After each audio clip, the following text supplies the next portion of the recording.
Hey everybody, it's Scurll Nitro for Nitromaniac TV's wrestling channel, and this is my take. It's a week after it happened, but life got in the way and a whole bunch of other stuff. But the Ring of Honor 17th anniversary show happened on March 15th, 2019 from Sam's Town in Las Vegas, Nevada. And this is my take on the card, as this is the last major event Ring of Honor would produce before the G1 Supercard coming up on April the 6th. In New York City. We got some answers on his pay-per-view on some matches that will take place on the Supercard, at least from the Ring of Honor side. So I watched the show on Ring of Honor's Honor Club streaming service, and I would love to see that service kind of pick up in content and that stuff. I think it is on its way. Right now, I just think that the archival stuff's a little bit lean. They have an amazing library to choose from.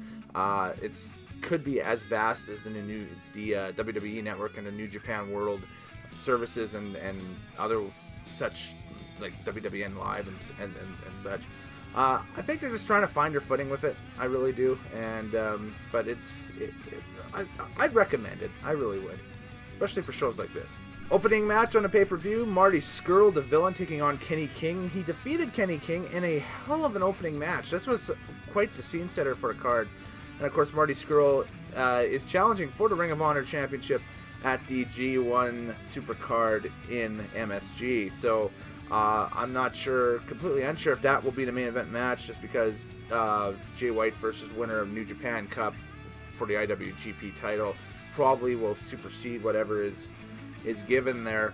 But it's, from what we see later on in the card and that stuff, Marty's got a real chance, and this show is just building up villain enterprises, man. It's all pretty much that I interpreted it as. It's just and what happened the night after on the TV as well. I think it's just they're loading villain enterprises with all the gold going into the Supercard. Ring of Honor TV title match, Jeff Cobb, the champion, taking on Shane Taylor. Jeff Cobb retaining the ROH World Television Championship over Shane Taylor in that match. And man, get a chance to see Jeff Cobb here coming up actually this weekend. He's wrestling for a local independent promotion here in the Edmonton area, so looking forward to that, and seeing him in person wrestle. I've fast become a fan of his stuff over the past couple of years, over PWG watching and New Japan, Ring of Honor, and a lot of his independent work and that stuff I've been sussing out on YouTube. So I find his moveset to be like Samoa Joe's was maybe about 10 years ago or so. Kind of really reminiscent of Ring of Honor Samoa Joe. So great match. Had real show-stealing potential for a couple of larger athletes for sure. And the crowd was into it, so that's awesome. Women of Honor World Championship. And in my opinion, the Dark Horse Women of Honor Champion, Myuu Itani, defeating Kelly Klein in a singles match. And running the storyline where Klein is kind of getting overconfident in her matches and seeing that opportunity slip through her fingers every time. It's going to be very interesting to see not only whatever shakes out of this at the Garden, but as well how this match is going to play with New Japan's crowd and fan base, which is kind of notorious for not involving women's matches a lot on their cards. So it's kind of a barrier-breaking thing that they're going to be doing in April with the joint card between New Japan and Ring of Honor. But I did enjoy this match. This was a very fun watch from start to finish, and I love this storyline. This is a lot of fun to watch and see just Klein just come closer and closer to the goal, but just slipping, making like really rudimentary mistakes in the match, and allowing Iwatani the opening to get the belt. So, and I tell you, Iwatani is just getting made off this. Like, she is just an incredible athlete. So, match of the night here. We were advertised on the pay-per-view to see Haskins and Hot Sauce Tracy Williams take on Marseglia and TK Orion from the Kingdom. But what ended up happening was the Kingdom's music hit and Matt Taven rushed to the ring after watching the video package hyping up the tag match, and demanded that the world title match start right now. So we had Jay Lethal, the Ring of Honor World Champion, take on Matt Taven. End result was a 60-minute time limit draw, and this thing was just insane from front to back. You had the involvement of Lifeblood versus the Kingdom. You had the just back and forth action going on in the ring.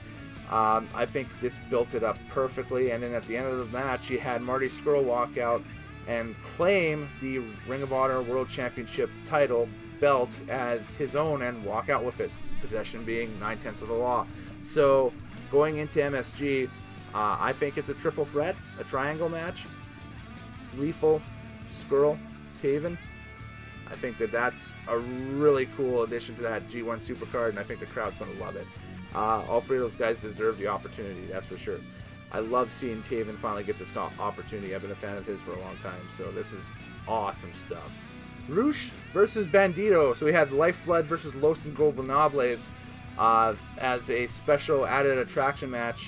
Two of the bigger stars from CMLL going head-to-head on this card as well, with Roush defeating Bandido in about 15 minutes or so on the card. This is the first time I actually had the chance to watch Roush on a North American pay-per-view. I've seen a lot of his stuff, just thanks to you guys actually suggesting through our Meltzer Awards and that stuff, his name be brought up for best heel and so forth. And I gotta tell you guys are onto something for sure.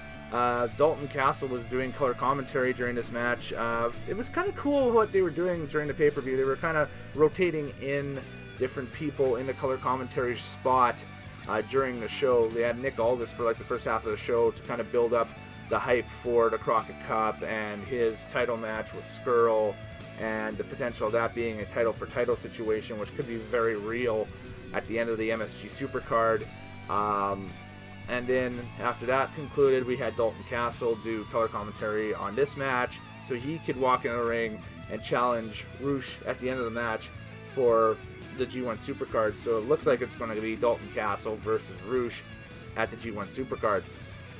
And then we had Silas Young during the main event, which was Villain Enterprises versus the Briscoes for the Tag Team Championship, do color commentary in that one as well. They are just build. That's what I loved about this show, is just build.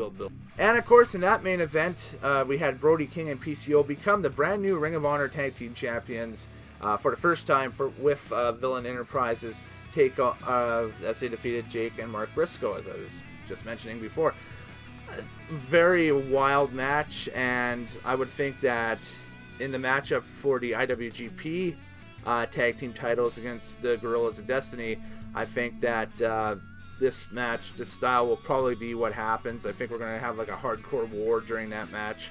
I don't really see a lot of rules being enforced in that thing, not with PCO in it, not with Brody King in it. And the next night, Villain Enterprises defeated the Kingdom on their TV taping to become the World Six-Man Champions as well. So they have loaded up Villain Enterprises. The goal of this show was to load up Villain Enterprises with all the gold. And even though Scurll is not the Ring of Honor World Champion, he has the belt. Possession, like I said, is 9/10 of the law. He walked out with it. And, so you got the six-man titles.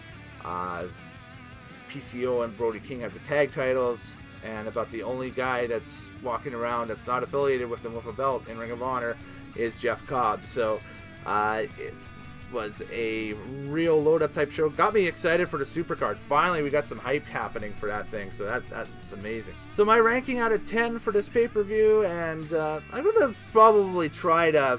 I'm going to rope in what happened on the TV tapings, too, the next night, because there's some really neat stuff that happened on the TV tapings as well, to kind of help build this card out after everything that had happened down at Sam's Town. I'll give it an 8 out of 10 for the entire weekend. How's that? And, they have some really interesting stuff. Of course, the huge names that they had established over the past couple of years aren't there because they're in AEW now. But the names they're establishing right now are very interesting going forward into MSG. And we spoke on the podcast in the past about the Elite being the real reason that card sold out. You know what? I might change my tone a little bit. I think now that they got the crowd, I think that the ROH roster now, and maybe what's going on with New Japan, is kind of keeping that crowd a little bit alive. That's for sure. Still a little much to go to a block party though for $80. That's kind of I was looking at tickets for that Bullet Club block party day of WrestleMania today, and they got tickets left, but they're $80 each. It's like, that's a little much. It's just, you know, hopefully it is.